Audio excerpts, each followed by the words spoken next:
On December 9th, 2006, 30-year-old Jennifer Burgette and 34-year-old Curtis Francis were killed as they slept inside their Pike County, Ohio home.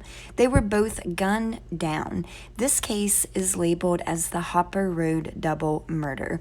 Law enforcement think they have possibly identified the persons responsible for the double murder, but haven't been able to bring any charges forth. It seems there's a lack of evidence connecting these individuals to the murders. Let's talk about what's being said in this case. It is said that Curtis had a shoulder replacement surgery shortly before he and his fiancée Jennifer were murdered. Due to the surgery, Curtis was taking pain medication. He had also received a settlement check from work, and I'm assuming that Curtis may have gotten hurt at work, but again, that's just my assumption, and maybe that's why he received a settlement check. Nonetheless, some of Curtis's family members came forward and said that Curtis was associating with some questionable people who they believe were only hanging out with Curtis to get his pain medication and his settlement money. Now, these questionable people, they were hanging out with Curtis the day of the murders. Curtis was reportedly drinking with these individuals, and he and his fiancée Jennifer, they started arguing. Jennifer tells Curtis she is going to stay at her mom's house for the night. It's believed that these individuals in question overheard this argument, this conversation between Curtis and Jennifer, and they went back to the house the following night in an attempt to rob Curtis. However, when they broke in, they discovered Jennifer was also there, so they decided to kill both Curtis and Jennifer. Although law enforcement haven't named a suspect in this case, they believe more than one person witnessed the double murder. They also believe that the individuals responsible knew Curtis and Jennifer.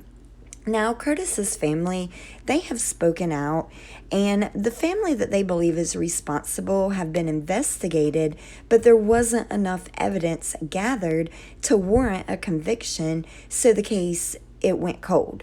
But this family that Curtis's family believes is responsible, it said that they had a well on their property that was discovered by law enforcement. Well, this well had been covered up by piles of garbage and rocks. A camera was ran down the well, and there appeared to be a saddle gun, which I think it's a rifle, if I'm remembering correctly, but there appeared to be a saddle gun, and there was also what appeared to be a handgun and some burnt clothing. But when police, it said that when police attempted to retrieve these items by pumping water into the well, it resulted in an 80-foot hole being knocked in the bottom of the well, and this made the items unretrievable, so therefore they only have the photos.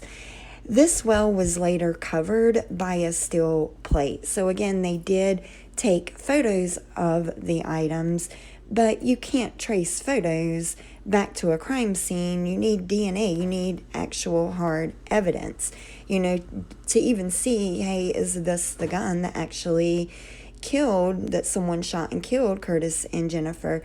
But as I said a minute ago, the case, it's now labeled a cold case. Anyone with any information is urged to call the Ohio Bureau of Criminal Investigation at 855-BCI-OHIO or 1-855-224-6446.